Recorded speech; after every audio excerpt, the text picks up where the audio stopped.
Dieu. Est-ce qu'on peut dire Amen? Est-ce qu'on peut dire Amen?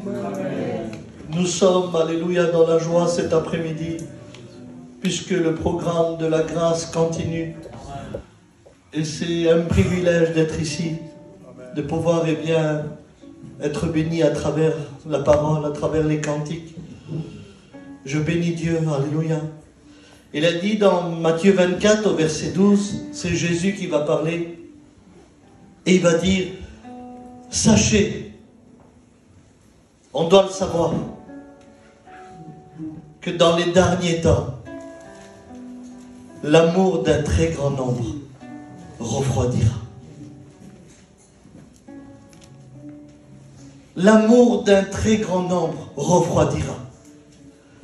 Ayotuelto, sans le savoir, il me confirme sur ma chaise, comme tracassé, de dire Seigneur, je vais avec ce mot, et il parle de la flamme. Et là, il dit qu'un grand nombre, l'amour refroidira. Et si le mot refroidit, c'est parce qu'il était sur le chaud et on l'a retiré. C'est parce que c'était sur la flamme et on a retiré.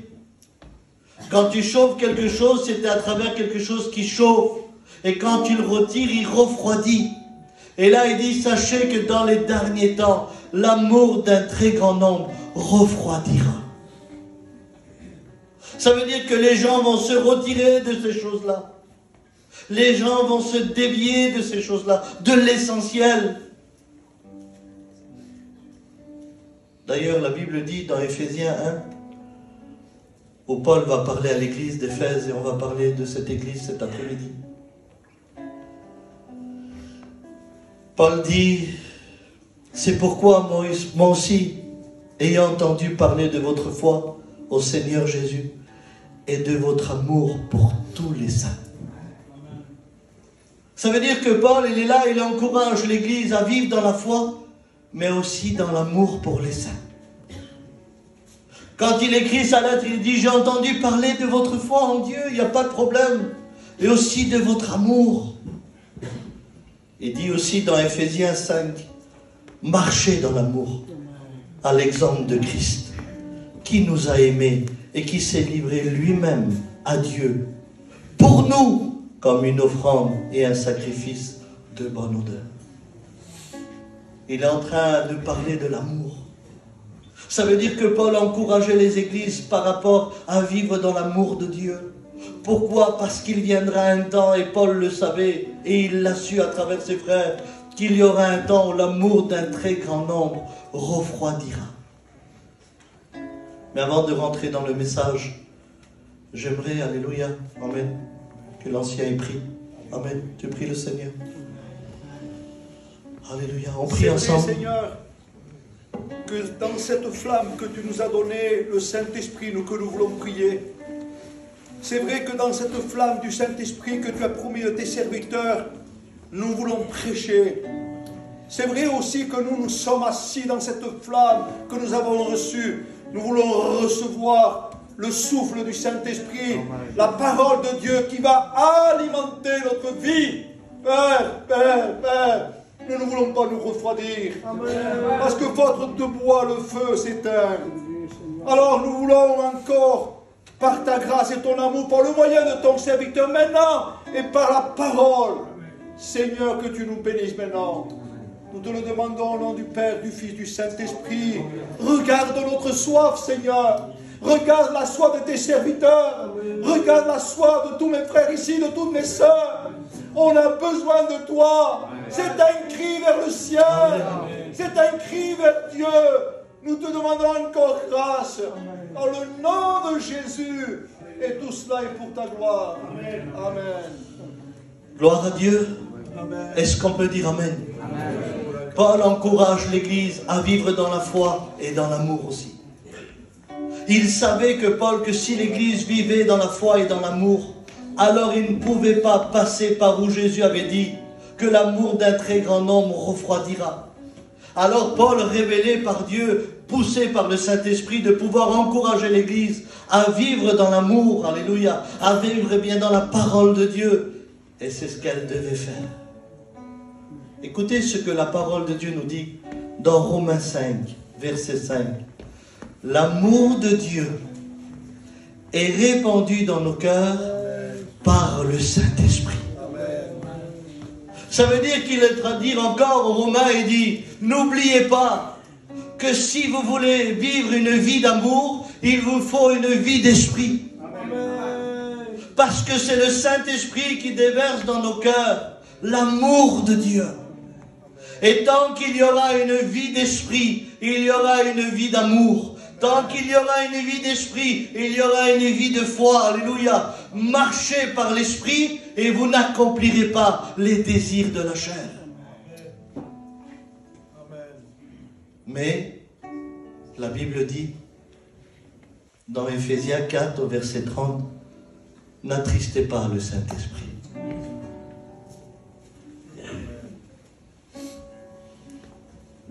Alors je dis gloire à Dieu lorsqu'on est rempli de Dieu. Je dis gloire à Dieu lorsqu'on est rempli de l'onction. Je dis gloire à Dieu lorsqu'on prie et qu'on lève nos mains. Mais quel dommage quand le Saint-Esprit te dit « Pardonne maintenant ». Et toi tu dis non. Tu l'as attristé. Quand le Saint-Esprit sur ta chaise vient te dire « Tu sais que Dieu t'aime et il peut te pardonner ». Et toi tu es là, tu dis non, c'est pas possible. N'attristez pas le Saint-Esprit. Vous savez, lorsque vous attristez quelqu'un, parfois quand tu vexes quelqu'un et que tu lui demandes un verre d'eau, tu ne l'as plus tout de suite. Quand tu attristes une personne, eh bien il n'y a plus cette harmonie. Et vous savez, lorsqu'on attriste le Saint-Esprit en nous, eh bien lui, il ne s'attriste pas. Il n'est pas triste, le Saint-Esprit, il est Dieu. Mais là, il s'attriste par rapport à notre situation.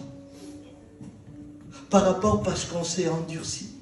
Par rapport parce qu'on ne veut pas obéir. Ça veut dire que lui, dans sa fonction, il vient déverser l'amour de Dieu qui vient du ciel. Et nous, on attriste. Parfois, on se demande la question, qu'est-ce qui nous arrive dans notre vie lorsqu'on ne sait plus comment faire et qu'on est dans un labyrinthe et on cherche l'échappatoire? On se dit, mais comment s'en sortir par rapport à ça? N'attristez pas le Saint-Esprit qui est en vous. Parfois, le Saint-Esprit, eh bien, nous dirige dans les voies de Dieu, mais nous, parfois, on dévie les voies de Dieu. Le Saint-Esprit nous donne la force à aimer Dieu, à marcher pour Dieu, mais lui, parfois, lorsqu'on désobéit, il s'attriste par rapport à ça. Et je pense à combien de reprises qu'on a attristé le Saint-Esprit en nous, à cause de nos coutumes, à cause de nos traditions, à cause de notre caractère, à cause de nos pensées. Combien de fois que le Saint-Esprit a voulu nous diriger comme Dieu le voulait. C'est pour ça d'ailleurs qu'il est dit, soyez remplis de l'Esprit de Dieu. Soyez remplis de l'Esprit de Dieu. Et arrivé un moment, Jésus va parler à l'église d'Éphèse. Et écoutez ce que Jésus va dire à l'église. Apocalypse 2, au verset 4. Mais ce que j'ai contre toi. Oh Seigneur, non, ne dis pas ça, tu es Jésus. Dis-moi que tu m'aimes. Dis-moi que tu me sauves. Dis-moi que tu es avec moi. Mais ne me dis pas que tu as quelque chose contre moi. Dieu pourrait-il parler de cette manière? Jésus pourrait parler à son peuple de cette manière. Il dit, mais ce que j'ai contre toi, c'est que tu as abandonné ton premier amour. Je vais le redire parce que c'est important. Et je voudrais vous expliquer deux choses que j'ai à cœur. Ce que j'ai contre toi, c'est que tu as abandonné. Il ne dit pas oublier, ça arrive d'oublier. J'ai oublié le pain, j'ai oublié le courrier, j'ai oublié de signer, oh j'ai oublié de te donner. Ça arrive, c'est légitime. Mais là, il est en train de dire, tu as abandonné. Ça veut dire, j'ai pris, pardon, j'ai déposé et je suis parti. C'est ça, abandonner. c'est pas oublier, c'est abandonner. Et parfois, les gens n'ont pas conscience à cause de leur vie ce qu'ils abandonnent. Et l'église d'Éphèse n'avait pas conscience de ce qu'elle avait abandonné. Elle avait son pasteur, elle avait sa chorale, elle avait ses cantiques, elle avait sa sainte scène, elle avait les messages et l'enseignement des apôtres. Mais elle avait abandonné l'essentiel. Elle avait abandonné son premier amour. Et comme Jésus connaît les cœurs et connaît les vies, il va dire: ce que j'ai contre toi, c'est que tu as abandonné ton premier amour. Souviens-toi donc d'où tu es tombé. Repens-toi et pratique tes premières œuvres. Sinon je viendrai à toi, j'ôterai le chandelier de sa place, à moins que tu te repens. À moins que tu te repens. Pratique tes premières œuvres. Lorsque Dieu était le premier dans nos vies, qu'il était avant tout, avant le travail, avant nos familles, avant nos enfants, Dieu était le premier en tout, il était tout pour nous. Mais Éphèse, elle s'est contentée de cette église, de cette harmonie, et elle a oublié que Dieu était le premier dans sa vie, et elle a commencé à sélectionner. Et pourtant elle persévérait, pourtant elle reconnaissait les faux apôtres, elle était là et elle avançait pour la vérité, mais arrivé à un moment, elle a abandonné son premier amour. Il n'est pas parlé d'amour d'aimer ses ennemis là,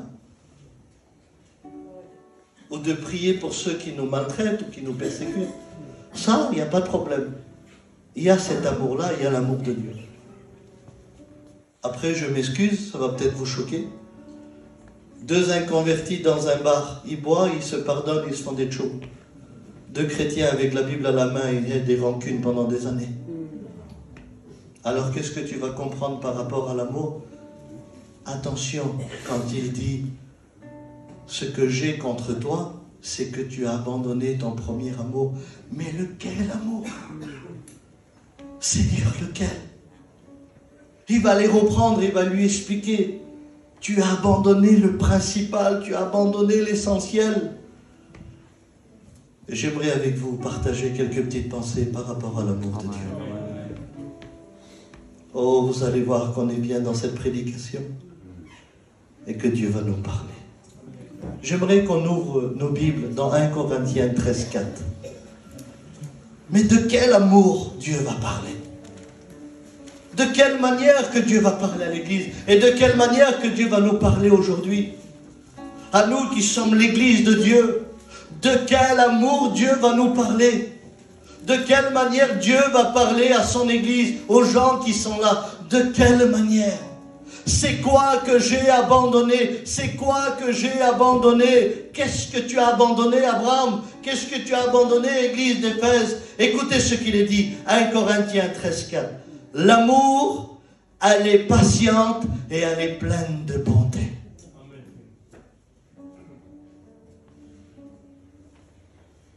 Et j'ai un problème. Si j'ai un problème dans mon foyer, j'ai besoin de quoi, les frères? De la patience et de la bonté. Mais moi, je l'ai abandonné, je ne l'ai plus. Alors c'est la bagarre du matin au soir. C'est les mauvaises paroles du matin au soir. C'est la rancune pendant 10-15 jours. C'est les mots qui blessent. Je ne l'ai plus, je l'ai abandonné. Par contre, si je l'ai, je vais mettre la chaise plus près parce que je ne peux pas faire beaucoup d'allers-retours. Si je l'ai, si j'ai la patience et la bonté, peu importe les circonstances dans mon foyer, j'ai de la patience. Dans l'épreuve, dans la maladie, qu'est-ce qu'on a besoin, les frères? De la patience et de la bonté. Qu'est-ce qu'on a besoin les uns des autres? C'est de la patience et de la bonté. Qu'est-ce qu'on a besoin, mes frères, dans l'épreuve? De la patience. Oui, mais moi, je l'ai abandonné. Alors, j'ai plus de patience, j'ai plus de bonté. Je m'excuse, quand tu n'as plus de patience, tu rentres en dépression, tu rentres dans l'angoisse. Tu es soucieux, tu es anxieux, tu paniques, tu ne sais plus comment faire. Il n'y a plus cette patience en toi. Et normal, tu l'as abandonné. J'ai plus de bonté. Il n'y a plus cette bonté dans mon cœur. Je prie, je loue, j'adore Dieu, mais j'ai plus de bonté en moi. Je trouve plus ce caractère qui était bon. Je vois comme une agressivité en moi. Je vois que je peux répondre à tout moment. Je vois que je peux lever le poing à tout moment. Je vois que je peux répondre à ma belle-mère à tout moment. Je vois que je peux parler mal avec mon beau-frère à tout moment. Pourquoi? J'ai plus cette bonté en moi. Quand Jésus parle à Éphèse, il ne parle pas de ses ennemis, mais il parlait de son caractère. Et il dit, ce que j'ai contre toi en un mot, c'est que tu n'as plus de patience et tu n'as plus de bonté. Pas possible, Seigneur. Je suis dans l'église et j'ai plus de patience. Mes frères, on n'a plus de patience pour rien. Les choses ne sont plus comme avant. Tout devient dur et compliqué. Il n'y a plus de bonté. Dans notre langage, on ne trouve plus de douceur. Dans notre comportement. Alors, je parle et je sais que le Saint-Esprit parle à nos cœurs. Et continue. L'amour n'est point envieuse. Pas possible. C'est écrit ça? Les frères, dans votre Bible, c'est écrit ça? Est-ce que c'est écrit ça dans vos Bibles? L'amour n'est point envieuse. Ça veut dire que si je l'avais, je me contente de ce que j'ai. Et je ne tombe pas dans les pièges du diable, ni dans les convoitises du monde, ni dans l'orgueil de la vie. Ça veut dire j'envie personne. Mais si je ne l'ai pas, j'envie tout. Je veux ce que l'autre il a. Alors je vais consacrer ma vie au travail et je vais négliger la prière, je vais négliger la Sainte Seine, je vais empêcher mes amis, je vais empêcher ma famille de travailler pour Dieu. Je vais envier les choses. Je connais ma famille. Ils ont tout ce qu'il faut. Mais si vous saurez combien de choses qu'ils ont perdues. Ils ne chantent plus, ils ne prophétisent plus. La Sainte Seine, c'est pas grave, on la prendra une autre fois. Pourquoi? Parce qu'ils envient tout. Ils veulent tout avoir. Ils veulent tout posséder. Ils veulent tout s'acquérir. Ils y mettent leur intelligence. Il dit, ne poursuis pas du regard ce qui va disparaître. Car la richesse se fait des ailes et elle s'envole comme l'aigle. Mais contente-toi de ce que tu as. Et si j'ai l'amour, je ne suis pas envieux. Je me contente de ce que j'ai chez moi, sur la table, dans mon frigo et dans ma famille. Et je sais que si j'ai l'amour, Dieu pourvoira à tous mes besoins au moment voulu pour moi et pour ma famille. Mais je l'ai abandonné. Alors je suis envieux. Pardon, mais au lieu d'aller là où Dieu me demande, je me dirige là où j'ai envié les choses. Vous vous rendez compte que parfois pour les choses les plus simples, on peut se détériorer de la vie de Dieu? J'ai des cousins, pour une montre, ils ont abandonné Dieu. Ils ne savaient pas que Dieu allait leur donner tout en restant dans sa volonté. Dieu n'est pas contre. Pour une voiture, ils ont abandonné Dieu. Pachaï. Parce qu'ils ont envié les choses. Et quand tu envies une chose, tu n'attends pas ce que Dieu donne. Tu veux acquérir ce que tu veux. Maman, je comprends mieux là. Ce que j'ai contre toi, c'est que tu as abandonné ton premier amour. Tu n'as plus de patience, tu n'as plus de bonté, et en plus tu es devenu envieux. Mon Dieu, échec par échec, échec par échec. Qu'est-ce qu'il dit encore? L'amour, elle ne fait rien de malhonnête, et elle ne cherche point son intérêt. Oh mon Dieu! Elle ne fait rien de malhonnête. Je m'excuse, je vous demande pardon, c'est la parole de Dieu. Tant qu'il y avait l'amour dans l'église d'Éphèse, personne ne faisait rien de malhonnête. Je ne vais pas rentrer dans tous les détails, je pense que le Saint-Esprit fait le reste. Mais parce que j'ai abandonné mon premier amour, ça ne me dérange pas aujourd'hui de faire quelque chose de malhonnête. Ils étaient assis dans l'église. Ils avaient leur pasteur. Ils avaient leur cantique. Ils avaient l'enseignement des apôtres. Mais par contre, tout ce qui a fait affaire à malhonnête, ils étaient prêts à le faire. Parce que le Saint-Esprit n'était plus là pour reprendre. Parce que le Saint-Esprit n'était plus là pour empêcher. Pourquoi? Parce qu'ils ne voulaient plus laisser le Saint-Esprit déverser l'amour de Dieu dans leur cœur. Alors ils faisaient tout de malhonnête. Tu sais ce que j'écoute chez moi, Pachai? L'autre il fait, ben, on va le faire aussi nous. Et il se référencie avec l'autre. Ne faisons pas comme Asaph où pendant un temps il a vu les gens du monde prospérer. Il a dit, ils ont plus de bonheur que moi. Non. Non. L'amour de Dieu, elle me donne à vivre une vie qui n'est pas malhonnête. Mes frères, mes sœurs, le Saint-Esprit, lorsqu'il déverse l'amour dans nos cœurs, il nous dirige réellement à vivre une vie qui plaît à Dieu. Elle ne fait rien de malhonnête. Elle ne cherche point son intérêt. Elle ne s'irrite point. C'est écrit ça. Elle ne s'irrite point. Vous savez ce que c'est le mot irrité? Je n'ai pas le droit de te dire un mot parce que tu vas me foutre un coup de poing. Dans l'église, en sortant, tu peux me foutre un coup de poing. Tu sais pourquoi? Parce qu'il n'y a plus cet amour en nous. Et quand il n'y a plus cet amour en nous, alors je mérite contre toi. Je mérite contre la vérité. Je mérite contre celui qui est consacré. Je mérite surtout. Tout le monde m'énerve. Tout le monde m'agace. J'arrive plus à supporter le pasteur. J'arrive plus à supporter ma soeur. J'arrive plus à supporter mon frère. Tout le monde m'énerve. Prêt à répondre. Prêt à sortir les griffes.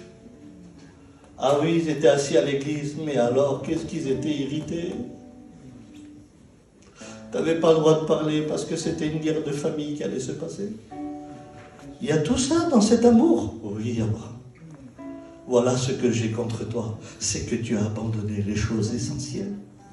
Les choses que tu avais besoin, les choses que le Saint-Esprit t'a apportées, les choses que la vie de Dieu t'a apportées pour que tu puisses vivre une vie chrétienne sur terre. Parce que pour l'instant, on est sur terre et c'est bientôt qu'on va rentrer à la maison. Mais sur terre, j'ai besoin de patience, j'ai besoin de bonté, j'ai besoin d'une vie honnête et j'ai besoin de rester calme. L'amour, elle ne s'irrite point. Elle ne soupçonne point le mal.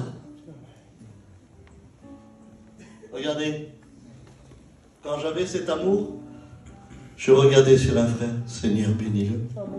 Tu vois comment il fait des efforts pour toi. Je l'ai abandonné. Mon Dieu, ça se voit qu'il est faux. Hein. Oh là là là. Mon Dieu, il ne va pas tenir lui. Hein. Maman, quel caractère. Ça, c'est pas mon intelligence. C'est pas mon regard. C'est parce que j'ai abandonné. Et je soupçonne le mal partout. Il n'y a plus de sœur qui vient te dire qu'elle a vu un songe ou un rêve sur toi parce que tu soupçonnes le mal. Tu soupçonnes le mal partout. Pas possible qu'il y avait tout ça, Abraham. Oui. Oui. L'amour ne soupçonne point le mal. Elle ne se réjouit point de l'injustice. Hein? Elle fait ça, l'amour, Abraham? Elle ne se réjouit pas de l'injustice, oui. Vous savez ce que c'est de se réjouir de l'injustice? Bien fait, je suis content, il méritait. Aïe, aïe, aïe, aïe, aïe, aïe, aïe, aïe, aïe. Eh oui, avec tout ce qu'ils font, c'est normal qu'il leur arrive ça. Quelle injustice.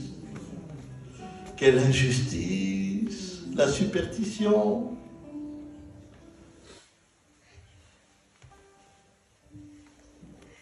Si je l'ai. Et c'est passé ça, mon Dieu. Comment que le diable veut tout détruire. Prions pour eux. Prions pour eux, pour que les choses changent. Mais je ne l'ai plus. C'est vrai. Je l'ai abandonné. Je ne l'aurai pas. Mes frères, je l'ai abandonné. Donc, Je me réjouis de la justice. Bien fait. Je suis content. Je suis content. Je suis content. Mon Dieu. C'est ça la nature du Saint-Esprit en nous? Je ne pense pas.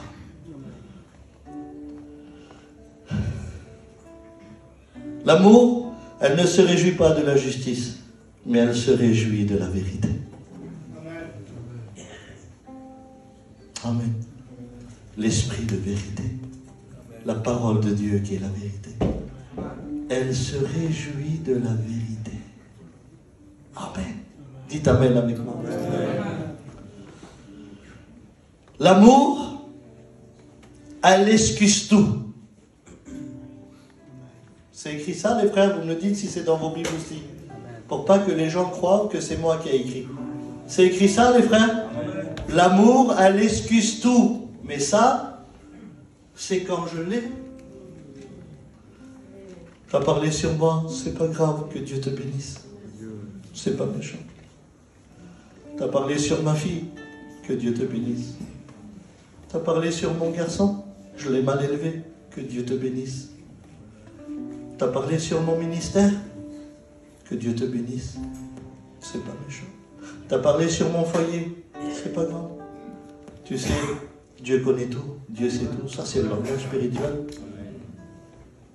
Mais je l'ai abandonné. Moi, pardonner à elle, je préfère aller en enfer que la pardonner. C'est ce que j'ai écouté. Moi, la pardonner à elle, mon Dieu, jamais de la vie. Je vais mourir, vous allez m'enterrer avec la haine. C'est ce que j'ai écouté. L'amour, elle excuse tout. Qui viennent s'excuser, hein? Ça serait bien qu'ils viennent, hein? Ah bon? Non, ça serait bien que tu y vas. Parce que c'est à nous de gagner. Amen. C'est à nous d'arracher du feu. Amen. Ah oui. Et c'est normal quand on abandonne notre premier amour. Alléluia. Ne vous choquez pas de ce qui se passe parfois dans les vies. On n'avait pas compris que le Saint-Esprit avait un grand rôle dans nos cœurs. Ah, on peut avoir le meilleur pasteur, avoir la meilleure église, le meilleur enseignement, mais si l'Esprit n'agit plus en nous, attention le caractère. Attention. L'amour, elle excuse tout. C'est beau lorsqu'on se dit c'est pas grave. Viens, on s'excuse, viens, on se pardonne. C'est pas méchant. L'amour, elle croit tout. C'est ce que c'est écrit. L'amour, elle croit tout.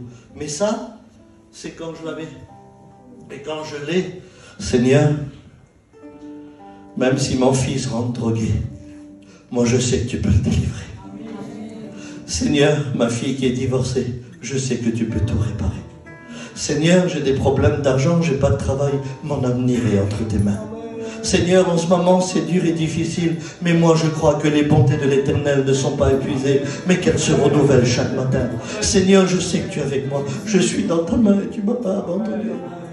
Seigneur, je pleure, mais tu essuies mes larmes. Seigneur, je souffre, mais tu es avec moi. Gloire à Dieu. L'amour, elle croit tout. Amen. Mais je l'ai abandonné.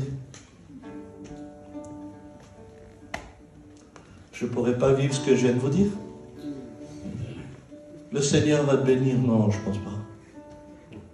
Il bénit les autres, le Seigneur, qui font les 400 coups. À nous, il nous a oubliés. C'est fini, de toute façon, je prie même plus. Non. De toute façon, Dieu nous a abandonnés. Non, non, non, non, ça ne sert à rien. À quoi ça sert de prier? Ça ne sert à plus rien. Je ne prends même pas mon culte. Ça ne sert à rien de s'engager. Ça ne sert à rien d'avancer. Tu te demandes pourquoi ces pensées-là arrivent? Tu te demandes pourquoi ces pensées-là traversent ton esprit? N'attristez pas le Saint-Esprit qui est entre vous. Car le Saint-Esprit déverse l'amour de Dieu dans nos cœurs. Je l'ai abandonné. Quel dommage, qu'est-ce que j'ai abandonné? Aïe, aïe, aïe. Quel dommage, qu'est-ce que j'ai abandonné, quel dommage.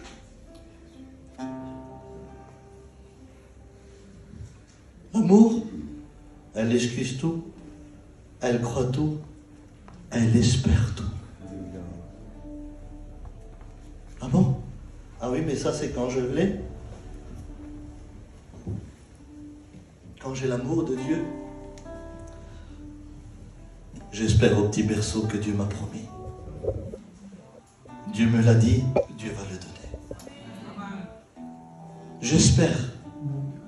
J'espère qu'un jour mes parents vont se convertir. Car la foi est une ferme assurance des choses, de celles qu'on n'a pas vues, mais de celles qu'on croit.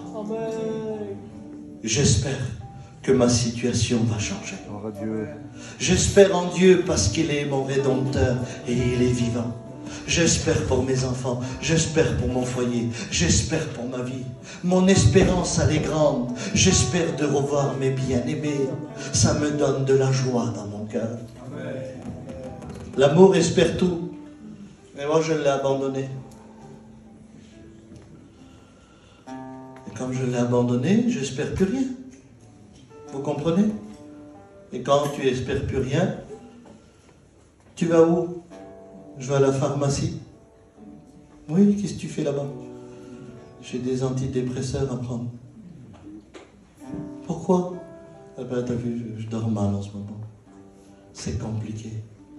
Tu prends des antidépresseurs pour dormir? Oui. T'as vu, en ce moment, voilà. Ça me soulage un petit peu. Dans quelques bières, voilà, ça me fait du bien. Je joue un peu aux cartes. De toute façon, t'as vu, t'as plus rien à espérer sur cette terre. Hein. Tu meurs, t'es tranquille, t'es enterré. Tu vois plus rien. Ouais, il n'est pas désespéré, lui. Ah ben oui, il a abandonné son premier amour. T'attends pas à avoir une flamme de feu, hein? Attends-toi à avoir un feu de paille où tu souffles et tout se dissipe.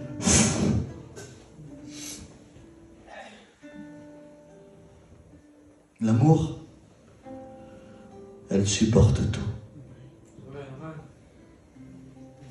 C'est ce que c'est écrit.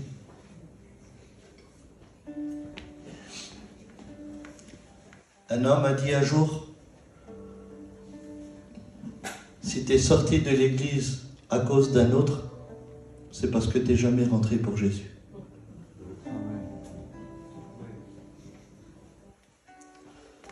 Je ne le supporte pas, c'est pas de ma faute. Je ne supporte plus rien. Je vais divorcer, je ne le supporte plus, mon mari. Fais pas ça, ma soeur, tu es une chrétienne, je ne le supporte plus. Je ne le supporte plus. Je ne supporte plus mes enfants. J'arrive plus à me supporter à moi-même. Je me déteste. Je me déteste à moi. Je me déteste. J'arrive plus à supporter l'assemblée. J'arrive plus à supporter ma vie. Et c'est normal. Tu as empêché le Saint-Esprit de déverser dans ton cœur l'amour de Dieu. Mais par contre, si je l'ai, je supporte tout. C'est écrit tout. Ça veut dire tout. Tout ce que tu passeras avec l'amour de Dieu, tu vas le supporter. Abraham, c'est pas possible, tu vas le supporter. C'est impossible, tu vas le supporter.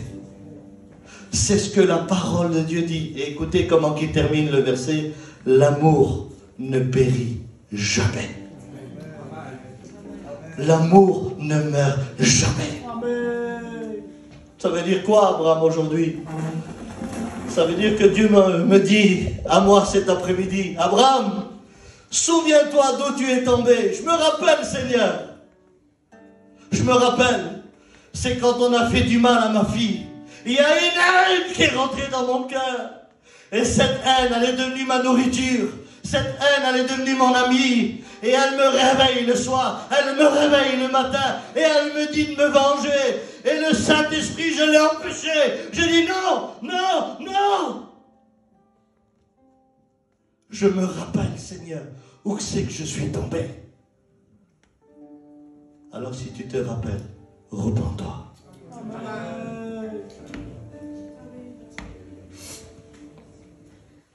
Oui, parce que Dieu a laissé en nous une mémoire. Et cette mémoire, il la réveille. Le monde veut mettre une anesthésie, mais Dieu la réveille. Et il te dit, souviens-toi donc d'où tu es tombé. Repens-toi et pratique tes premières œuvres. Mes frères et mes sœurs, je vous le dis en vérité, que le Seigneur m'est témoin. Que moi, cet après-midi, je vais aller chercher ce que j'ai abandonné. Parce que sinon, j'y arriverai pas jusqu'au retour du Maître. J'y arriverai pas, Pachaï. J'y arriverai pas. Je veux une vie d'esprit.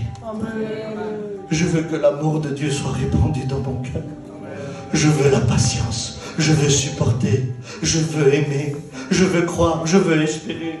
Je veux plus soupçonner le mal. Non, je veux avoir de la compassion dans mes yeux. Je veux avoir de l'amour dans mes yeux. Je veux que mon cœur y soit léger. Je veux vivre pour Dieu.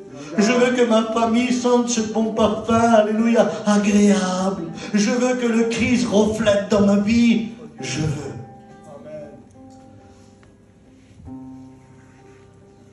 Est-ce que je peux vous poser une question? Et si le Christ cet après-midi nous dirait, j'ai quelque chose contre toi?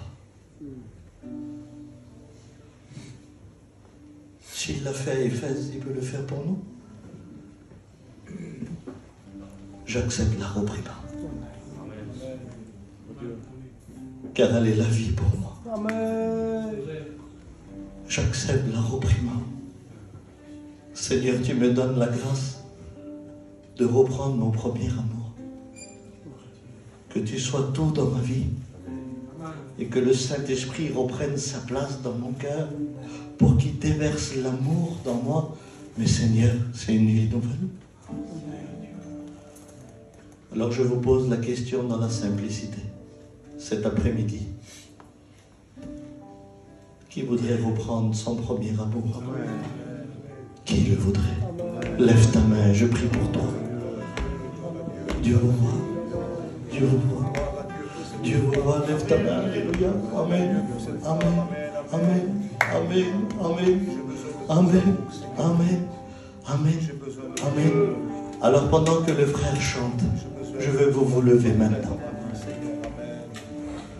Je veux vous lever.